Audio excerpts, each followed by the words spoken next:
Samsung's newest S Pen toting beast has been unveiled at the January Unpacked event. That's exactly 11 months after the announcement of the Galaxy S23 series. It seems Samsung has been growing too eager to launch its flagships before the typical 12-month cycle is up. So what are we getting? New processor? Sure. Some decent facelifts? Definitely, with a titanium frame to keep up with the times.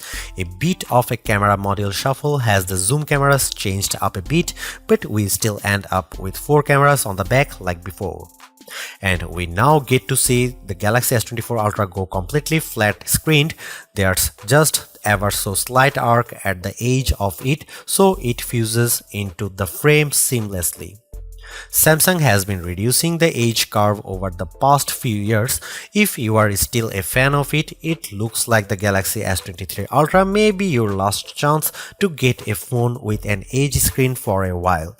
The good news is that we do expect Samsung to keep selling the S23 Ultra as a reduced cost model over the next year.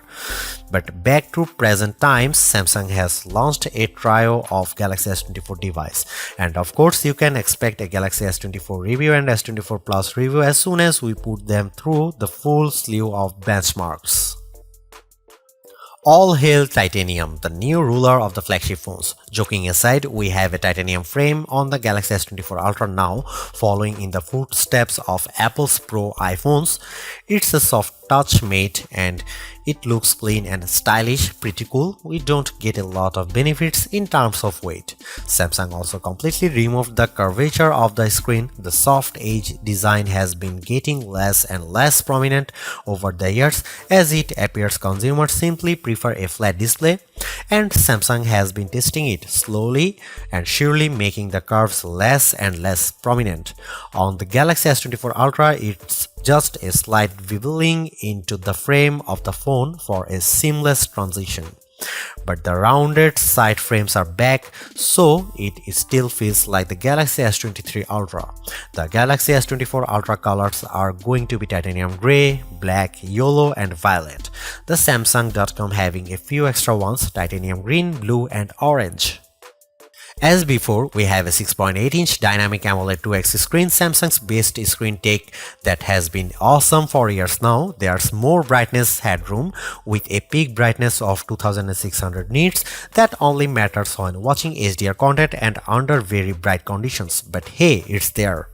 It's still QHD plus resolution and it's still an LTPO panel with variation between 1Hz and 120Hz. Samsung has been doing that with the Ultra models for a while now. Overall, we expect very little surprises here aside from the screen going completely flat. Okay, we are back to having a 200 megapixel main camera and a 12 megapixel ultra-wide camera, and then 2 zoom cameras, a 10 megapixel zoom camera with a 3x telephoto lens and 50 megapixel one with a 5x lens. You may have noticed the 5x camera replaced with 10x lens of yesteryear. Apparently, Samsung is going to be using the high-res 50 megapixel sensor and some AI trickery to achieve the same or better results with it. The Galaxy S24 Ultra will be available with a brand new Qualcomm Snapdragon 8 Gen 3 mobile platform for Galaxy all over the world instead of having an Exynos variant as in years past. And yeah, that's the full name apparently. Samsung and Qualcomm are continuing their partnership, and the Snapdragon in the Galaxy S24 phones will be a bit more powerful than the Snapdragon other phones get, or at least slightly overclocked. For what it is, Snapdragon 8 Gen 3 is an extremely powerful processor, no doubt, one that enables the AI trickery that the S24 can do with pictures and live translations. We recently reviewed the Asus ROG Phone 8 Pro, which has the Snapdragon 8 Gen 3, and it crushed benchmarks. Of course, we have to test Samsung's optimizations before making a blanket statement here. Naturally, the S24 Ultra will launch with Android 14, with Samsung's One UI 6.1 reskinning the operating system to an unrecognizable level. Not to say that's bad, One UI has grown and evolved over the years to not only be feature-packed but also user-friendly. So long as the user does spend time with the phone, there are quite a lot of things to do with it, like split-screen screens, which you can save and recall at any time, floating your windows, taking long screenshots or nothing on your screenshots with the S Pen.